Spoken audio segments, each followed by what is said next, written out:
히브리서 10장 19절입니다. 363면 성경 정독반 히브리서 10장 19절. 그러므로 형제들아 우리가 예수의 피를 힘입어 성소에 들어갈 담력을 얻었나니. 19절의 접속사는 그러므로로 시작합니다. 이 그러므로는 굉장히 큰 앞에 부분과 뒤에 부분을 나누어주는 그런 중요한 접속사가 되겠네요. 그 히브리서 그 앞에 부분은 그러니까 18절까지는 이론, 교리, 신학 뭐 이런 쪽이라고 한다면 이제 19절부터는 실천, 순종, 윤리, 삶 뭐 이런 쪽으로 연결될 수 있겠습니다. 이전에는 하나님께서 우리를 위해서 하신 일을 소개했다고 한다면 이제 19절부터는 그 하나님을 위해서 우리가 해야 될 일, 실천적인 과제가 이제 19절부터 주어진다고 말할 수 있습니다. 그렇죠? 그래서 호칭도 그러므로 형제들아 이렇게 부르습니다. 이거 아무나 순종할 수 있는 게 아닙니다. 그 앞에 부분에 대한 이해가 있는 사람, 하나님이 우리를 위해서 하신 일에 대한 믿음을 알고 믿음을 가지고 그 하신 일에 대해서 깨달음이 있고 감동이 있고 그 부르심을 받은 자들, 예수 그리스도의 십자가의 제사의 그 의미를 아는 자들, 동물 제사나 인간 제사장이 아니라 하나님의 아들이신 흠없는 하나님의 제사에 흠양할 수 있는, 기뻐 받으실 수 있는, 하나님 기뻐 받으실 수 있는 그 제사를 온전히 드려진 그 제물로서 또 제사장으로서 예수 그리스도의 그 참 제사의 결과로 우리들이 생겨난 거죠. 그들이 누굽니까? 형제들이죠. 그러므로 그 하나님이 하신 일에 대한 바른 반응을 보인 너희들에게 이제 무엇을 해야 될지를 알려주겠다. 이렇게 연결되는 거죠. 여러분도 그러므로 형제들아 할 때 그 부르심에 우리가 반응하는 것이죠. 우리는 어떻게 살까? 이 저자가 다분히 목회적으로 지금 앞에는 굉장히 신학적으로 교리적으로 깊은 내용들을 다루었지만 이제 갑자기 형제들아 이렇게 따뜻하게 우리를 부르면서 이렇게 큰 은혜를 받은 우리들이 이렇게 큰 일을, 하나님의 큰 일을 우리를 위해서 하신 그것을 생각할 때 이제 우리들은 어떻게 해야 될 건가 하는 것을 말하고 있습니다. 형제들아 이렇게 부르시는 그 부르심에 우리가 반응해야 되겠죠. 이렇게 큰 공사를 해서 길을 내놨는데 이렇게 엄청난 공사를 해서 그렇게 오랫동안 오고 오는 그 과정 그렇게 기다리든 온다 하든 그 일이 이렇게 완성된 일인데 이렇게 큰 일을 우리를 위해서 했다고 한다면 우리는 이걸 즐겨야 될 거 아니냐. 이렇게 길을 내놨다면 우리가 그 길을 달려가야 될 거 아니냐. 그렇게 말씀하시면서 예수의 피를 힘입어 성소에 들어갈 담력을 얻었나니 이렇게 말합니다. 지성소, 거룩한 곳에 하나님이 계시는 임재의 그 처소에 우리가 감히 들어갈 수 없죠. 우리 죄인들은. 그런데 들어갈 담력을 얻게 되었습니다. 어떻게 그 담대함을 가지고 자신감을 가지고 그곳에 들어갈 능력과 우리의 그 힘을 가지게 되었나요? 우리가 가진 힘이 아니라 예수의 피를 힘입어 우리가 힘쓸 일이 아니라 그분의 피를 힘입는 일만 남았다 그랬죠. 그래서 예수의 피를 힘입어 들어갈 수 있다. 이 담력과 이 자신감은 익숙함에서 오면 안 된다 그랬습니다. 늘 처음에는 좀 두려웠는데 처음에는 감히 하나님께 어떻게 내가 나아갈 수 있나 그래서 불안하고 두려웠는데 구약에 보면 하나님께 나아가다가 죽은 사람들이 많기 때문에 부들부들 떨리는 마음으로 여전히 우리는 두렵지만 이 두려움을 해소할 수 있는 유일한 길은 뭐냐면 예수의 피를 힘입는 것이거든요. 그래서 익숙함에서부터 오는 자신감이 아니라 오히려 우리는 이 신앙생활이 연륜이 더해갈수록 하나님은 더 크신 분이고 더 거룩하신 분이고 나는 옛날에는 꽤 괜찮은 줄 알고 의롭고 착하고 선하고 그래서 자신감을 가졌는데 오히려 나 자신을 보면 볼수록 더 모순덩어리고 더 잿덩어리고 그래서 이 죄에 대한 민감성이 더 깊어져서 감히 나 같은 것이 어떻게 하나님 앞에 나아갈 수 있겠느냐 하서 더 절망할 수밖에 없는, 더 두려운, 그분 앞에 설 수 없는 이런 존재가 되지 않았습니까? 담력이 어디 있습니까? 자신감이 어디 있습니까? 우리는 갈수록 더 두렵습니다. 하나님 앞에 더 두려운 마음으로, 두렵고 떨린 마음으로 서 있는데, 그럼에도 불구하고 우리에는 뭐가 있냐면 예수의 피가 있다는 것이죠. 그래서 예수의 피를 힘입어서 감히 우리가 하나님께 나아갈 수 있게 되었다. 네, 이런 태도를 우리가 예배 시간이나 또는 매일의 삶 가운데서 하나님 앞에서 우리가 살아가야 될 것입니다. 종교 생활에 어떤 그 익숙함으로 우리가 매너리즘에 빠져 있는 우리들, 하나님을 함부로 소홀히 여기고 예배를 하찮게 여기고 습관화되어 있는 이런 예배를 우리가 하고 있다면, 이 19절 말씀을 통해서 정신을 좀 차려서 이제 두려운 마음으로 감히 하나님 앞에 나아갈 수 있게 되었지만, 그러나 그 하나님 앞에 설 수 있는 유일한 근거는 예수의 피에 있다는 것을 우리가 생각할 때 너무 감격스럽죠. 이 일이 나에게 일어난 것이 너무나 기쁜 일이죠. 예, 그래서 그 길로 우리가 나아가게 되었습니다. 너무 감사하죠. 예, 그래서 그 길에 대해서 조금 더 설명하기를, 20절에서 그 길은 우리를 위하여 휘장 가운데로 열어놓으신 새롭고 산 길이요, 휘장은 곧 저의 육체니라 그랬습니다. 여러분, 그 길은 누구를 위해서? 우리를 위해서. 예, 그리고 휘장 가운데로 열어놓으신, 휘장 가운데로 열어놓으신, 성소와 지성소 사이에 막혀있던 그 휘장 가운데로 활짝 열어놓으신 새로운 길이 열렸다. 산 길이 열렸다. 생명의 길이 열렸다. 사는 길이 열렸다. 이 길만이 생명의 길이다. 그런데 그 휘장은 곧 저의 육체니라 그랬습니다. 휘장이 저의 육체니라, 그게 무슨 말일까요? 휘장이 그의 육체니라. 휘장은 곧 그의 육체니라. 여러분, 언제 그 휘장이 갈라진 일이 있었습니까? 예수께서 십자가에서 운명하실 때, 십자가에서 달려 죽으실 때에 자신의 몸이 찢기셨을 때, 자신이 몸이 피범벅이 됐을 때, 자신의 죽음으로 그 휘장이 찢겨지는 일이 있었거든요. 밑에서부터 찢어진 게 아니라 위에서부터 찢어진 일이 있었죠. 휘장이 그동안은 동물 제사를 드리고 짐승의 피를 가지고 1년에 한 번 대제사장이 그 휘장을 지나서 지성소에 들어갔거든요. 그런데 그때 제사를 드리고 죄사함을 받고 했지만, 그때는 휘장을 걷어서 들어갔는데 그 이후에 다시 휘장은 그대로 있었습니다. 휘장은 여전히 있었습니다. 그런데 이제는 휘장이 찢어졌습니다. 예수님의 몸이 찢어지고 육체가 찢어지는, 십자가에서 죽으시는 그 일이 휘장이 찢어지는 사건이고, 그 문이 열린 사건이고, 새롭고 산 길을 열어두신 그 길이 열린 사건이죠. 그래서 그것을 염두에 두고 지금 20절에 그렇게 말하는 것입니다. 휘장은 곧 그의 육체니라. 휘장이 찢어졌듯이 그 십자가에 죽으신 예수의 몸, 흘리신 피, 그것으로 인해서 새롭고 산 길이 열렸다, 이렇게 말씀하시는 것이죠. 예, 우리가 잿덩어리인데 우리가 예수의 핏덩어리가 되면 예수의 피로 말미암아 우리가 감히 거룩하신 하나님 앞에 나아갈 수 있다. 그래서 우리가 예배 드릴 때 그냥 덜렁덜렁 오시면 안 되고요. 우리가 핏덩어리가 되셔야 됩니다. 이 잿덩어리가 감히 어디 하나님 앞에 설 수 있습니까? 그러니까 내가 죄로 말미암아 감히 하나님 앞에 설 수 없다는 이런 마음이 있을수록 예수의 핏뿌림이 있으셔야 됩니다.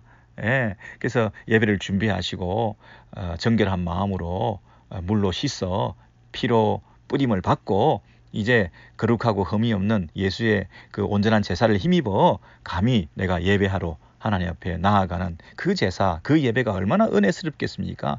얼마나 큰 특권을 누리면서 이 하나님 앞에 감격적인 예배를 기쁨과 감사로 드리겠습니까?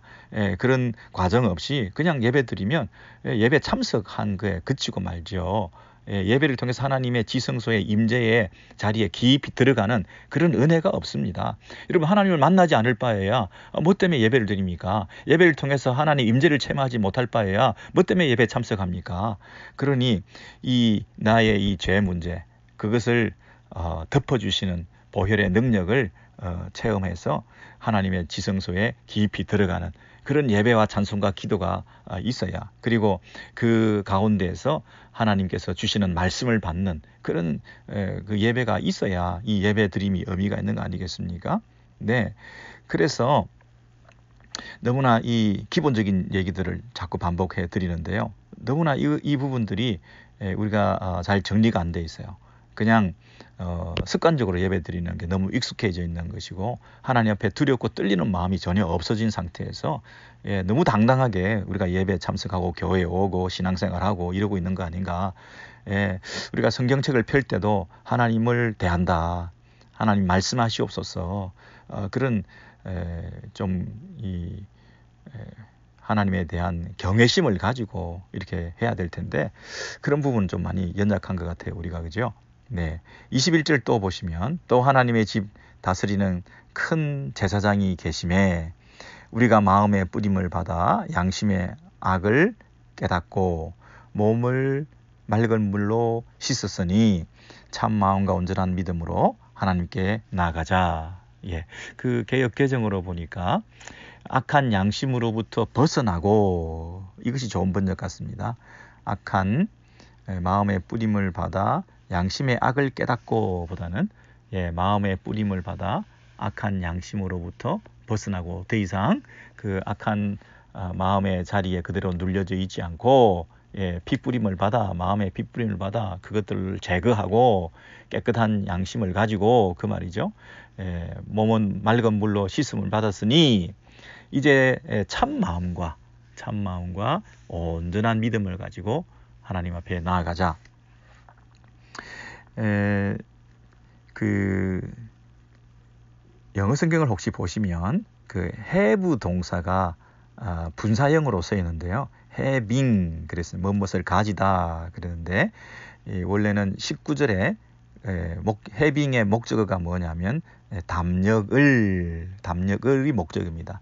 담대함을 내가 가지고, 그 다음에 또 하나 가진 것이 있는데, 그 having에 걸리는 두 가지 목적어가 있는데, 그게 뭐냐면 큰 21절에 큰 제사장이 계심에 그랬어요. 내가 이 제사장을 가졌다, 그리고 담력을 가졌다.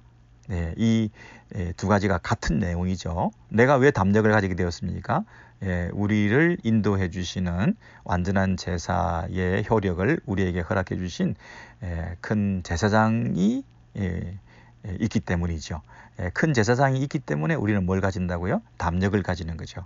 그래서 이 두 가지를 우리가 가졌다는 것은 우리로 하여금 큰 힘을 발휘하게 되는데, 그래서 우리에게 두 가지를 가졌으니 세 가지를 해라, 이렇게 말씀하시면서, 첫 번째는 하나님께 나아가자, 22절입니다.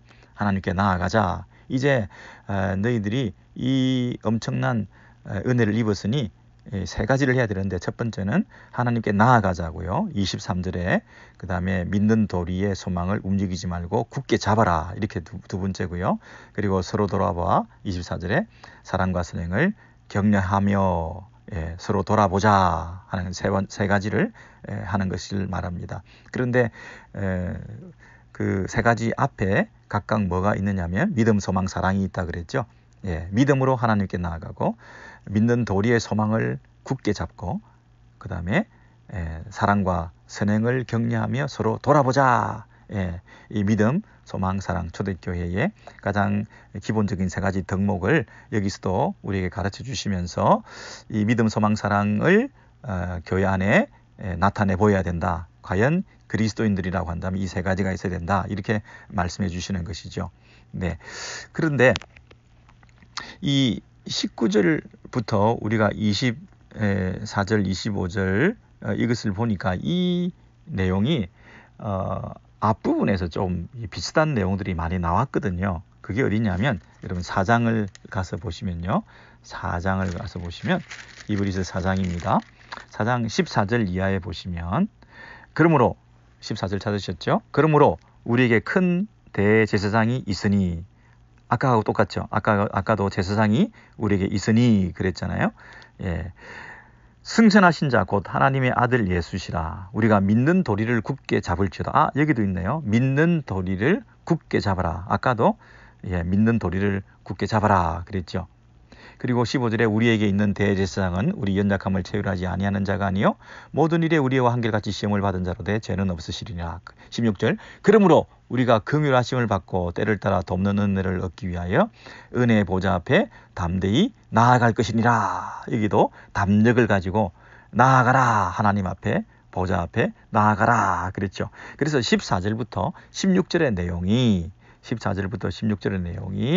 사실은 오늘 10장 19절부터 24절, 25절의 내용과 거의 똑같습니다.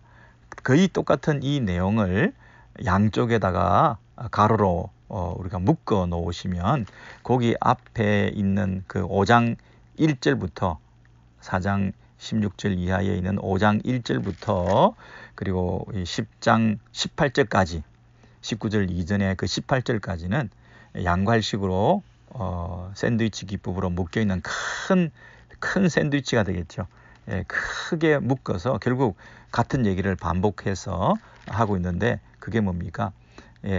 그 5장 1절부터 10장 18절까지 그 내용들은 이 유대교 그리고 구약, 율법, 옛언약 이런 것과 비교해서 예수께서 이루신 새 언약의 그 은혜,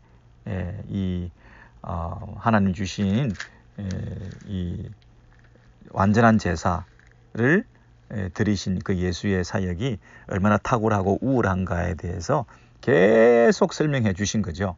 계속 그것을 반복적으로 설명해 주시고 이제 이런 우월함과 탁월함으로 비교할 수 없는 이 새 은혜를 우리가 잊게 되었으니 그러므로 우리가 그 피를 힘입어 그 예수 다른 피가 아니라 동물 피가 아니라 인간 제사장이 아니라 예수의 피를 힘입고 참 제사장이신 예수가 여기 계시니 이것을 붙들고 담대함을 가지고 우리가 세 가지를 해야 되는데 하나님께 나아가고 믿는 도리의 소망을 꼭 붙들고 그리고 이 땅에서 다시 오실 그분을 기다리면서 교회와 공동체를 이루어서 사랑과 선행을 격려하며 서로 돌아보아야 된다. 이제 그 얘기를 교회에 주신 메시지죠. 너무나 선명하죠, 여러분. 이런 은혜를 입었으니까 우리가 하나님께 나아가야 되는데 믿음으로. 그리고 그러나 하나님께 나아갔지만 하나님이 얼굴과 얼굴을 맞대어서 바로 지금 우리가 구원이 이루어진 게 아니잖아요. 앞으로 장차 올 일이잖아요. 그러니까 믿는 도리, 우리의 신앙 고백 이걸 더 붙들고 소망을 가져야 되겠죠. 그러나 그 소망을 가진 공동체가 우리가 모여가지고 교회를 이루며 서로를 격려하고 서로의 신앙을 진작시키면서 실족하지 않도록 서로 돌아보고 낙오하지 않도록 서로 격려하면서 이 사랑의 공동체를 이루어서 믿음을 지키고 소망을 끝까지 가지자. 이게 기독교의 기본이에요. 그러니까 이 믿음이 있어야 되고 이 소망을 가져야 되고 이 사랑이 있는 공동체 이것이 이 시대에 우리에게 주어진 아름다운 신앙 공동체 교회라는 것입니다. 그러므로 이 교회를 무시하면 이 교회를 소홀히 여기면 이 모이기를 패하면 이게 교회가 아닌 거죠. 공예배를 통해서 이 일을 이루라고 하셨는데 함께 모여서 공적인 모임을 통해서 공적인 예배를 통해서 모일 때마다 이 교제를 통해서 서로가 함께 이 공동체를 세워나가는 이 과정이 없이 그냥 내 혼자 예수 믿는다 이건 출발부터 잘못된 것이고 바른 신앙의 행태가 아닌 거죠. 착각해도 한참 착각을 하고 있는 거죠. 교회는 싫고 나는 예수는 좋다. 이건 처음부터 논리가 모순인 거죠. 세모난 원 이런 거와 비슷한 거죠. 하늘을 나는 물고기 이런 거와 똑같은 거예요. 내가 막 하늘을 날고 있다고 신앙생활 잘하고 있다고 나 혼자 예수를 깊이 알고 성경을 연구하고 있다고 그렇게 착각하고 있을지 모르지만 그건 말이 안 되는 거죠. 교회에 속하지 않고서는 교회 공동체를 통해서 공적으로 모여서 하나님을 높여드리고 예배하는 그런 모습이 없이는 그거는 신앙생활을 하고 있다고 말을 할 수가 없는 거죠. 그래서 어떤 경우에도 모이기를 패하는 이런 풍조에 동조해서는 안 된다는 것입니다. 모이기를 패하는 25절 어떤 사람들의 습관과 같이 하지 말고 오직 권하여 그날이 가까움을 볼수록 더욱 그리하자. 여러분 그날이 가까움을 볼수록 이거는 말세라는 거죠. 더 세상이 살기 어렵고 더 교회 다니지 못할 이유는 더 많고 더 재난은 더 많고 처처에 기근과 지진과 이 질병과 전염병과 이 세상에 말세의 징조들이 더 많이 나타나는 더 먹고 살기 힘들어지는 이런 일들이 많을수록 더욱 그리하자. 뭘 더욱 그리해야 된다고요? 더욱 모여서 서로를 격려하고 서로를 세워주고 함께 믿음을 잃지 않도록 그리고 소망을 끝까지 붙들고 그렇게 나아가야 된다는 것이죠. 여러분 믿는 도리 하는 것은 우리가 고백하는 것, 우리가 고백하는 신앙 고백을 말합니다. 우리가 그 믿는 도리라고 하는 것은 이 초대교회에서 정형적으로 우리가 믿는 고백이 그 공동체 안에 있었습니다. 우리가 믿는 도리가 그 공동체 안에 초대교회마다 그 고백의 내용들이 있었는데 그 도리를 함께 공유하는 것들이 있었습니다. 그래서 그것들을 함께 붙들고 놓치지 말고 끝까지 붙잡고 가자 하는 것이죠. 몸이 다시 사는 것과 영원히 사는 것을 믿습니다. 그 믿는 도리 중에 하나잖아요. 몸이 다시 사는 것과 영원히 사는 것을 믿습니다. 그런데 이것은 우리가 꼭 붙들어야 될 것이에요. 지금 당장 이루어질 것이 아니고 우리가 지금 예배하러 하나님 앞에 나와왔지만 여전히 우리가 붙들어야 될 것들이 있는데 그게 믿는 도리의 소망이라는 것입니다. 몸이 다시 사는 것과 우리의 몸이 부활의 몸을 입는다. 그냥 육신의 몸이 다시 살아난다는 정도가 아니고요. 자다가 깼다는 정도가 아니라 영원한 부활의 몸을 우리가 입게 된다. 우리의 장애와 질병과 우리의 연약함을 다 극복해서 우리가 영광스럽게 부활의 몸을 입게 될 그날을 우리가 기대하면서 소망을 가지고 끝까지 우리가 믿음을 지켜야 된다. 그걸 누가 한다고요? 함께 모여가지고 서로 돌아보아 이 믿음의 도리를 굳게 붙들고 또 우리 공동체 안에서 함께 그 신앙을 이루어 가기 위해서 그 공동체가 필요하다. 우리는 하나님도 필요하지만 공동체가 필요하다. 우리가 주님을 붙들어야 되지만 우리가 형제들도 붙들어야 된다. 그래서 공적으로 공동체에 함께 모여서 드리는 예배가 없는 신앙생활은 거짓말이다. 그것은 바른 신앙이 아니다. 그런데 이것은 습관에서부터 비롯된다. 제가 자주 강조를 드립니다만은 습관에서부터 비롯된다. 예배에 있어서 나쁜 습관을 들이면 큰일 난다. 예배를 소홀히 여기고 준비하지 않고 예배를 대충 드리고 예배 시간에 단전을 피우고 예배에 집중하지 않고 하는 그 나쁜 습관들이 있습니다. 그 우선순위를 하나님께 두지 못하고 다른 예배에 참석하지 못할 이유가 5만 가지가 다 있는 거죠. 그래서 사람들이 습관이 잘못 들어가지고 모이기를 패하는 어떤 사람들이 공동체 안에 그룹을 이루어서 있습니다. 이런 핍박을 받고 또 경제적으로 불이익을 당하고 하니까 모이지 않고 싶은 거죠. 공동체에 안 가고 싶은 거죠. 혼자서 더 잘해요 하는 거 있잖아요. 그렇게 내가 더 잘할 수 있는 착각으로 우리가 빠질 수가 있는 것이죠. 또 주의 재림이 지체되니까 굳이 모여서 기다릴 필요가 없는 거죠. 예수님은 안 오시니까 우리가 모일 필요가 있냐. 각자 놀자, 각자 살자.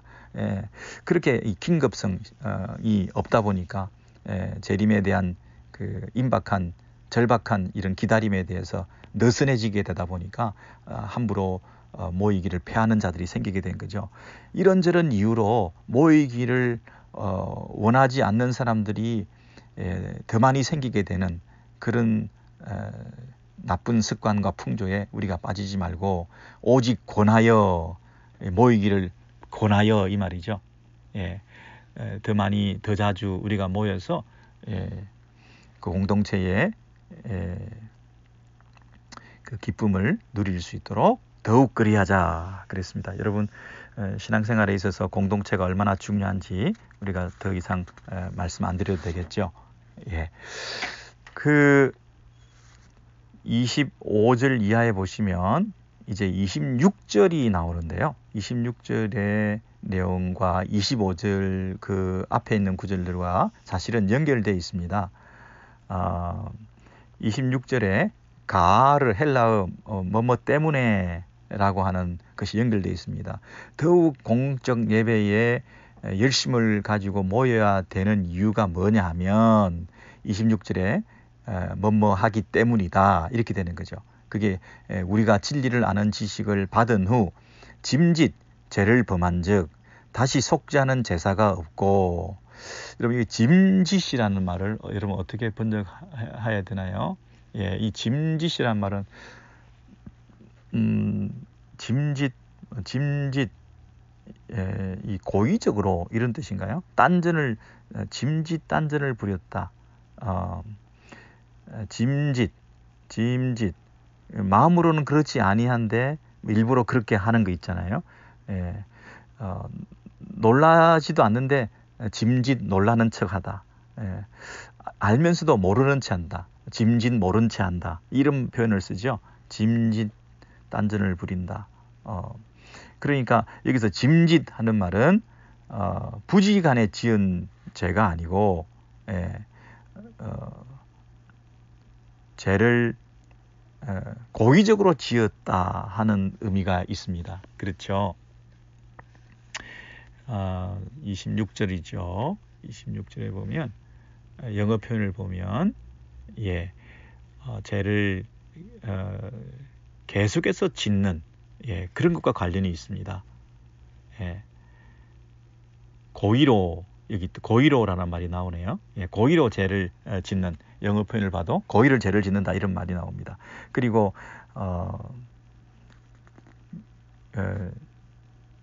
26절 이하에 우리가 진리를 아는 지식을 받은 후 이 처음에 예수를 믿고 교회를 다니고 신앙을 가지게 된 이후에 고의로 죄를 범한 즉 다시 속죄하는 제사가 없고 오직 무서운 마음으로 심판을 기다리는 것과 대적하는 자를 소멸할 맹렬한 불만 있으리라. 여러분 이런 심판을 당할 수가 있다는 겁니다. 모이기를 피하다 보면 모이기를 피하는 어떤 사람들의 습관과 같이 그렇게 신앙생활을 하다가는 처음에는 모였는데 처음에는 교회를 다녔는데 처음에는 예수를 믿었는데 자꾸 그 모이기를 피하는 나쁜 습관들처럼 그렇게 신앙생활을 하다가는 26절 이하에 처음 예수를 믿고 진리를 받아들였는데 그 이후에 계속해서 이런 심판의 결과를 초래할 수 있다. 무서운 심판을 기다리게 되는 것, 소멸할 맹렬할 불만 남아있게 되는 그런 일들을 초래할 수 있다. 이렇게 말하죠. 우리가 보통 25절로 끝이 나는데 사실은 26절 이하에 이런 무서운 심판의 경고가 있기 때문에 우리가 신앙생활을 쉽게 생각하지 말고 열심을 내야 된다. 우리가 모이기를 힘써야 된다. 서로 돌아봐야 된다. 그렇게 말하는 거죠. 확실히 우리가 믿는 도리를 꼭 굳게 붙들어야 된다. 온전한 믿음을 가지고 하나님께 나아가야 된다. 이 세 가지를 해야 되는데 그것을 그렇게 굳게 붙들고 꼭 붙잡고 온전한 믿음으로 나아가고 서로 모이기를 힘쓰고 이렇게 하지 않으면 26절 이하처럼 한번 그렇게 했지만 결과적으로는 멸망당하게 된다. 그렇게 설명을 하고 있으니까 그렇게 연결시키면 되겠습니다. 그런데 이제 혹시 여러분이 그러면 처음 교회를 다녔는데 그러면 중간에 잘못되어서 교회를 좀 안 다녔다고 해서 멸망을 당하느냐, 또 교회 다니는 그 은혜를 처음에 입었는데 나중에 중간에 배교하고 멸망을 당하느냐, 그러면 은혜로 우리가 구원받고 한번 택함받은 하나님 자녀들은 끝까지 책임지신다는 그런 교리하고는 좀 이게 상반되잖아요. 그 부분을 지난번에도 설명한 적이 있습니다. 교회 안에는 알곡과 가라지가 있기 마련이잖아요. 겉보기에는 알곡이나 가라지나 뭐 큰 차이가 나지 않습니다. 양과 염소 비유도 있잖아요. 양이나 염소가 뭐 비슷하게 생겼잖아요. 그런데 교회 안에 함께 있지만 그들 중에 처음부터 진리를 가지지 않고 있는 자들이 교회 생활은 능숙하게 잘하고 있는 것인데 결과적으로 나중에 그것이 다 분간될 수 있다. 예, 그렇게 말을 할 수도 있고요. 예, 우리가 예수를 믿는다고 이렇게 모였는데 그 모인 그들이 열심을 내지 않고 최선을 다해서 신앙생활 하지 않는 것을 보면 그 사람들은 원래부터 부르심 받은 자들이 아닐 수도 있다, 이렇게 말할 수 있는 거죠. 왜냐하면 26절에 아까 짐짓 죄를 범한 적, 이것이 말하는 거죠. 고의로 죄를 자꾸 짓고 반복적으로 죄를 짓는 걸 보면 이렇게 말할 수 있는 거죠. 우리가 예수를 제대로 믿는 사람이라고 한다면 고의로 죄를 지을 수는 없거든요. 우리가 예수를 진짜 믿는다고 한다면 반복적으로 똑같이 죄를 짓지는 않거든요. 예, 우리가 요한 1서 같은 데 보면 너희가 하나님과 사귐이 있다 하고 어두운 가운데 행하면 거짓말을 하는 거다, 이렇게 얘기했잖아요. 예, 하나님과 사귐이 있다 하고 어두운 가운데 행하면, 거기서 어두운 가운데 행하면 그게 뭡니까? 지속적으로 계속 어두움 속에서 죄 가운데 머물러 살아가고 있는 것. 예? 어두운 가운데 행하면 지속적으로 계속 어둠 속에서 죄 가운데 머물러서 살아가고 있다고 한다면 그것은 하나님과 사귐이 애초에 없는 거다, 이런 뜻이죠. 예. 그래서 이 지속적인 반복적인 행동으로 죄 가운데 거하고 있다고 한다면 그런 뜻으로 볼 때에 26절 이하가 여러분 클리어 될 수 있을 것이라고 생각됩니다. 그러면서 28절 이하에 모세의 법을 폐한 자도 두세 증인을 인하여 불쌍히 여김을 받지 못하고 죽었거든. 여러분, 이 모세의 율법은 구약의 율법이고 오실 예수 그리스도에 대한 그림자 역할을 한 것이죠. 그런데 그 그림자에 불과한 그 법을 지키지 않은 폐한 자도 두세 증인으로 인해서 동정받지 못하고 그 법을 어겼다고 그러면 가차 없는 불쌍히 여김을 받지도 못하고 가차 없이 벌을 받았다.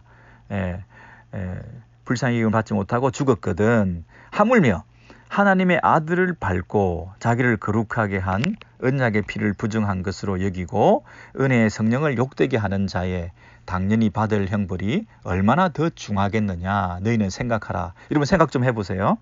그림자에 불과한 모세의 율법을 어겼다고 불쌍히 여김을 받지 못하고 죽었단 말이에요. 멸망을 당했다는 얘기예요. 근데 실체이신 그림자가 아니라 실제로 오신 원형이신 그분을 부정하고 그 예언의 성취로 오신 그 완성품에 대한 배격과 이 소홀히 여기고 함부로 밟고 무시하고 그것을 귀하게 여기지 않는다고 한다면 얼마나 더 큰 벌을 받겠느냐, 생각 좀 해보라는 것이죠. 그래서 여러분 하나님의 아들을 밟고 하나님의 아들의 그 사역을 무시하고 하나님 아들을 다시 십자가에 못 박아 그분을 욕되게 하고, 그런 표현 여러분 기억나십니까? 6장 6절에 제가 읽어드릴게요. 6장 6절에 타락한 자들은 다시 새롭게 하여 회개케 할 수 없나니 이는 자기가 하나님의 아들을 다시 십자가에 못 박아 현저히 욕을 보임이라. 여러분 이미 그 6장에 보시면 4절에 한 번 비침을 얻고 하늘의 은사를 맛보아 성령에 참여한 바 되고 하나님의 선한 말씀과 내세의 능력을 맛보고 타락한 자들은 다시 새롭게 하여 회개케 할 수 없나니, 그죠? 그 6장 이 4절 이하에 나와 있는 것과 10장에 있는 것과 똑같은 표현입니다. 네, 한 번 비침을 얻을 수 있고 하늘의 은사를 맛보고 성령에 참여한 바 된 것 같지만 그 말이죠. 그 교회 안에서 얼마든지 은혜를 받았다, 교회 안에서 얼마든지 신앙생활하고 직분도 받고 그렇게 뭐 목회도 하고 심지어 그럴 수도 있지만, 그런 뜻이죠. 그러니까 다시 10장으로 돌아오셔서 29절에 하물며 하나님의 아들을 욕되게 하고 하나님 아들을 밟고 자기를 거룩하게 한 언약의 피를 부정한 것으로 여기고, 자 지금 이런 그 말씀을 하게 된 그 배경을 히브리서를 받는 독자들이 유대교로 다시 귀환한다, 처음 예수를 믿었고 교회에 속했는데 다시 핍박을 당하고 불이익을 당하니까 다시 이 기독교를 버리고 예수를 버리고 유대교로 돌아간다 하는 그런 배경을 두고 지금 여러분 생각하시면 되겠죠. 예. 그래서 하나님의 아들을 밟고 자기를 거룩하게 한 언약의 피를 부정한 것으로 여기고 은혜의 성령을 욕되게 하는 자, 이렇게 말할 수 있죠. 성령께서 하신 일, 예수께서 하신 일, 하나님께서 하신 일에 대해서 부정적인 태도를 취할 때 그 벌이 얼마나 더 크겠느냐. 여러분 29절에 하나님의 아들을 이 땅에 하나님께서 보내신 거죠. 아들까지 이 땅에 보내주신 그 아들을 밟는다는 얘기는 하나님을 무시하고 하나님이 하신 계획을 정면으로 맞서고 이런 거죠. 그 다음에 자기를 거룩하게 한 언약의 피를 흘리신 예수 그리스도를 십자가의 그 피를 부정하고 동물의 제사, 동물의 피, 짐승 제사 이걸로 다시 돌아간다는 얘기는 그 짐승 제사, 짐승의 그 피보다 탁월하고 우월한 예수의 피, 새 언약의 피를 부정한 꼴이 되기 때문에 얼마나 그것은 이 벌을 더 많이 받겠느냐는 거죠. 예, 동물의 그 제사, 구약의 제사도 잘못 드리면 죽었는데 하나님의 아들이 이 제사를 무시하고 부정하고 그러면 얼마나 더 큰 벌을 받겠느냐, 그 얘기를 하는 것입니다. 그리고 은혜의 성령을 욕되게 하는 자, 예, 이 은혜라는 게 뭡니까? 모든 것을 값없이 우리를 구원받게 해주신 그 은혜, 이 성령의 역사, 이 모든 이 하나님이 하신 그 아들을 보내신 하나님, 자신의 피를 흘리신 예수 그리스도, 그 다음에 모든 일을 은혜 가운데 역사하신 그 성령, 이 삼위 하나님이 하신 그 일들을 우리가 부정하게 될 때 얼마나 더 큰 벌을 받겠냐. 예? 모세의 법을 폐해도 그런 벌을 받았는데, 그러면서 이 초대교회 성도들에게 이 예수를 부정하면 안 된다, 이 십자가를 부정하면 안 된다, 이 하나님께서 완전한 제사를 드린 이 큰 대제사장이신 예수 그리스도를 우리가 믿어야 된다, 그 얘기를 하는 것입니다. 그러면서 30절에 원수 갚는 것이 내게 있으니, 이제 배교자를 원수라고 생각하는 것이죠. 예, 원수 갚는 것이 내게 있으니 내가 갚으리라 하시고, 배교하고 돌아간 자들을 향해서 원수라 이렇게 냉혹하게 말씀하시면서 내가 벌할 것이다, 그렇게 말씀하시는 것이죠. 그래놓고 그 다음엔 또다시 주께서 그의 백성을 심판하리라 하리라 말씀하신 것을 우리가 아노니, 근데요 여기서 원수와 그 다음에 그의 백성이 대조되고 있습니다. 원수 갚는 것이 내게 있으니, 그래서 그 하나님께서 그 벌이 얼마나 더 중하겠느냐 하시고 난 다음에 그 벌을 내리는 그 분은 진짜 냉혹한 원수를 갚는 분이다. 예? 그분의 그 징벌적 심판에 대해서 그분은 확실히 한다면 하시는 분이시다, 그 얘기를 강조하기 위해서 내게 그 원수 갚는 권한이 있다, 내가 갚을 거다, 이렇게 분명히 선언하시는 거죠. 그러면서 한편으로 뭐라고 하시냐면 또 다시 주께서 말씀하시기를 그의 백성을 심판하리라, 이렇게 말씀하셨다는 거죠. 여기서 심판하리다 하는 것은 그의 백성을 심판한다는 얘기는 그의 백성을 제대로 판단하신다는 뜻입니다. 그 심판 가운데에서 그의 백성은 제대로 알아보신다, 이런 뜻입니다. 그의 백성은 불쌍히 여겨주신다, 이렇게 해석하셔도 됩니다. 원수는 갚으시지만 그의 백성은 불쌍히 여겨주신다. 원수는 갚지만 그의 백성은 그 심판 가운데에서도 제대로 찾아내신다, 그런 뜻으로 우리가 이해하셔야 됩니다. 그래서 31절 살아계신 하나님의 손에 빠져 들어가는 것이 무서울진저, 이 하나님의 심판의 손에 빠져 들어가는 것이 정말 무섭지만, 그러나 32절부터는 그 심판 가운데에서도 하나님의 백성들을 찾아내실 거니까 결코 배교하지 않고 있으면 그들은 하나님께서 끝까지 그 심판 가운데서도 건져내 주신다. 이러면서 32절에 이렇게 말합니다. 전날에 너희가 빛을 받은 후에 고난의 큰 싸움에서 참은 것을 생각하라.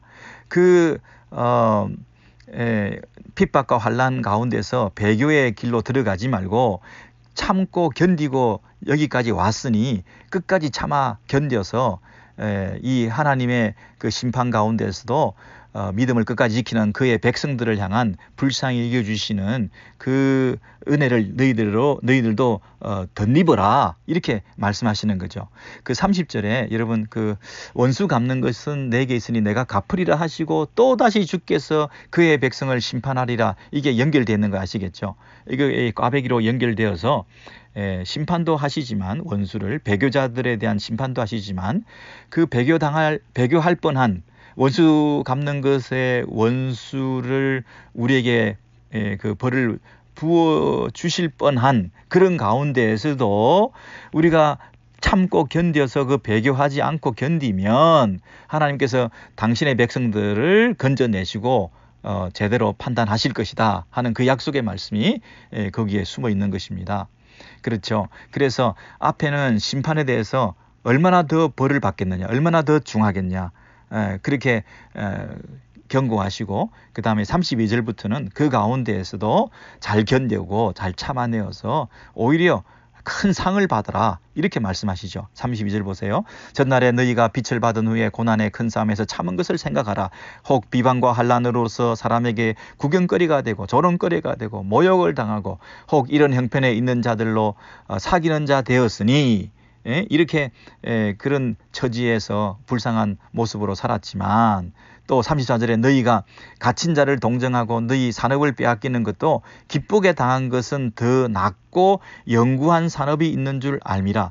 여러분 경제적으로 불이익을 당하고 갇히고 그리고 그들을 도와주고 그러면서 예수 믿는 것 때문에 너희 산업을 빼앗기는 것도 기쁘게 당한 것은 이 땅에서 우리의 산업을 기업을 빼앗기는 것도 능히 감당하고 그것을 믿음과 바꾸지 않고 끝까지 믿음을 지킨 것은 더 낫고 영구한 산업이 영원한 산업이 하나님께서 주시는 영원한 기업이 우리에게 있는 줄을 알고 참고 견디고 그러지 않았냐고요. 그랬다면 너희들이 그 믿음을 가지고 끝까지 35절 너희 담대함을 버리지 말고 그 인내하면서 나아가게 될 때에 너희들이 큰 상을 얻게 될 것이다. 이렇게 말씀하신 거죠.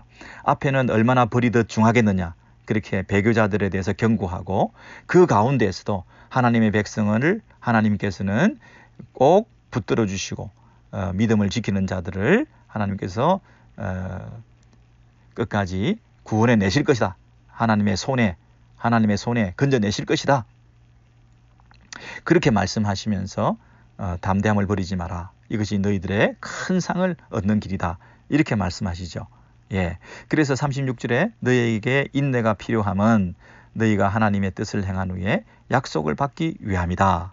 자, 여러분 여기 보시면 우리가 조금 생각해 봐야 될 것들은 뭐냐면 우리가 큰 상을 얻는다 하는 것이 어떤 뜻일까 하는 것이죠. 큰 상을 얻는다. 이제 구원은 받고 우리가 믿음을 잘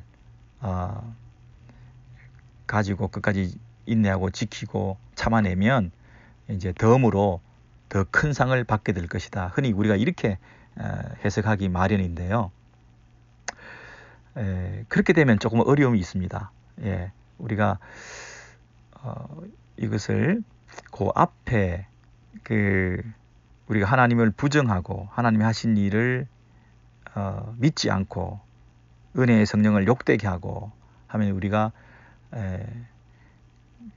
구원의 길에 들어서지 못하게 된다 하는 그런 차원과 대조적으로 보면 우리가 끝까지 인내하고 참고 신앙을 지키면 우리가 그 구원의 완성으로 이끌어 들어가게 된다. 멸망당하지 않고 구원받게 된다. 이렇게 보는 것이 더 옳습니다. 구원받고 더 큰 상을 뒤에 덤으로 플러스가 있다. 이렇게 보시면요. 이 땅에서 우리가 이신칭의 교리에서 믿음으로 얻게 되고 우리가 예수를 믿음으로 은혜로 모든 것을 받게 되는데 우리가 행위로 더 무언가를 얻을 수 있고 우리의 공로로 뭔가를 요구하고 하게 되고 천국에 가서 차등 상급을 받게 되고 다른 사람에 비해서 내가 더 우월한 것을 요구하는 천국이 되고 내가 이 땅에서 한 것을 가지고 우리가 그 영수증을 내밀어서 견적서를 내밀어서 이 땅에서 했던 그 모든 리스트 목록을 만들어 가지고 그러니 하늘에서 더 내가 많은 상을 받아낼 것이다. 이런 식으로 우리가 신앙생활을 한다면 이건 좀 이 모순이잖아요. 성경 전체의 흐름과는 정 반대에 있는 것들이잖아요. 예, 그래서 이 큰 상이라고 하는 것은 구원의 영광스러움, 구원의 완성, 이런 쪽으로 우리가 이해를 하는 것이 좋겠습니다. 예를 들어서 말이죠. 예를 들어서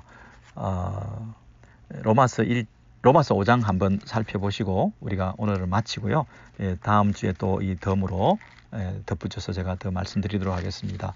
로마서 5장에 있는 말씀을 보시면 좋겠습니다. 로마서 5장 1절부터 제가 읽어드릴 텐데요. 5장 1절 그러므로 243회입니다. 그러므로 5장 1절 우리가 믿음으로 의롭다 하심을 얻었은즉 우리 주 예수 그리스도로 말미암아 하나님으로 더불어 화평을 누리자. 또한 그로 말미암아 우리가 믿음으로 서 있는 이 은혜에 들어감을 얻었으며 하나님의 영광을 바라고 즐거워하느니라. 다만 이뿐 아니라 우리가 환난 중에도 즐거워하나니 이는 환난은 인내를, 인내는 연단을, 연단은 소망을 이루는 줄 알미로다.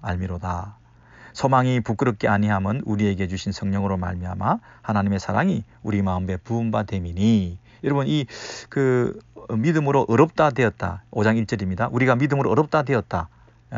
그래서 예수 그리스도 화평을 얻었다.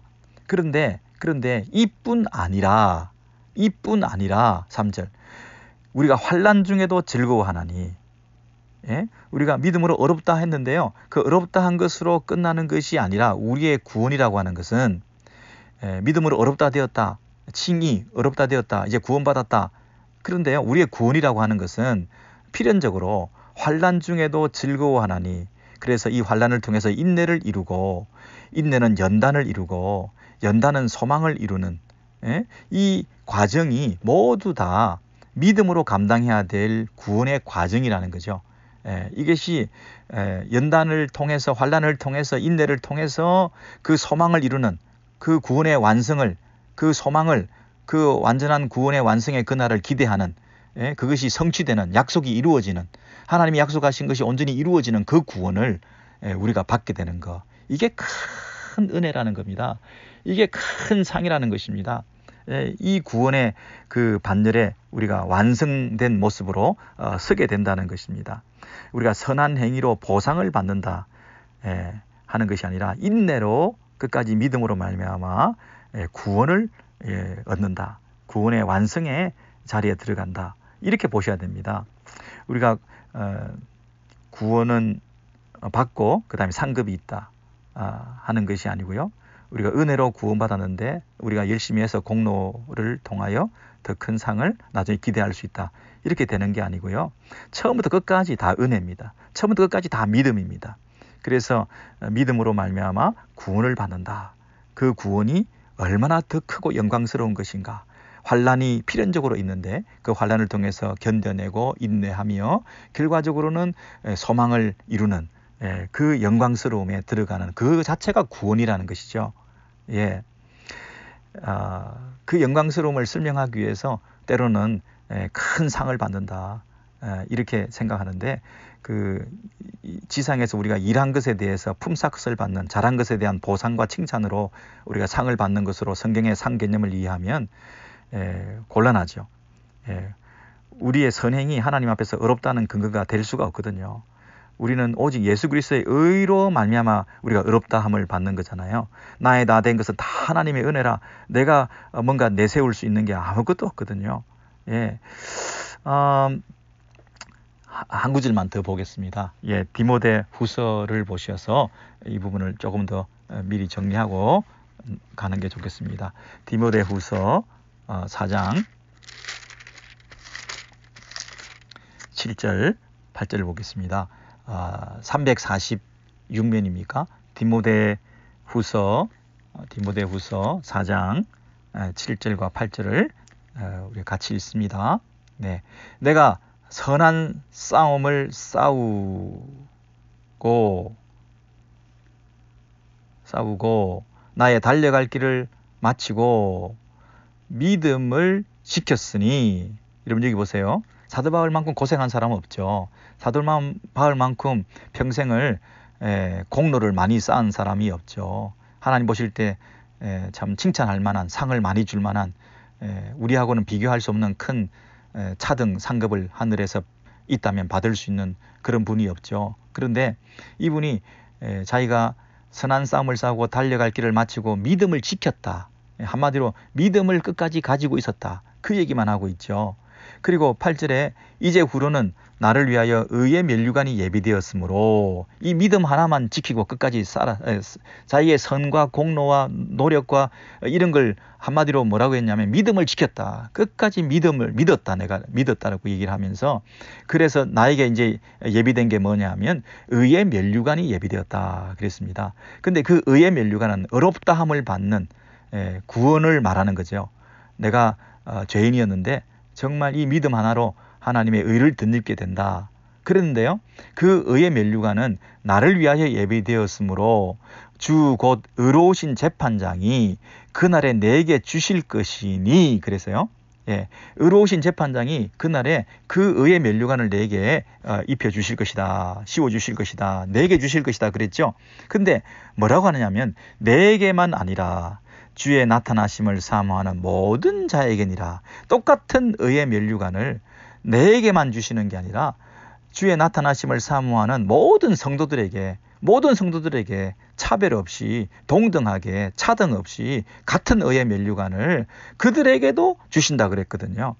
이렇게 선한 싸움을 싸우고 달려갈 길을 달리고 이런 공로와 선행과 열심과 수고와 이런 많은 일들을 했던 사도 바울이 마지막으로 자기가 받을 거는 뭐냐면 이 공로에 합당한 큰 상, 다른 사람과 비교할 수 없는 대단한 더 놀라운 어떤 보상, 이런 것을 기대하고 있는 게 아니라 성도들과 똑같이 받게 되는 그 의의 면류관, 예수 그리스도 그분의 의를 덧입어 구원의 완성의 자리에 들어가게 되는 환난과 인내와 그 모든 과정을 통해서 믿음에 필연적으로 수반되는 환난을 통해서 그 믿음을 더 지키고 끝까지 믿음을 지키고, 그래서 그 믿음으로 말미암는 의를 덧입는 그런 은혜를 입게 된다는 것입니다. 여기에 무슨 우리 공로가 있고 우리가 받을 무슨 상이 있고 그런 우리가 그런 인간적인 이 지상에서의 그 상 개념이 들었을 자리가 여기 없습니다.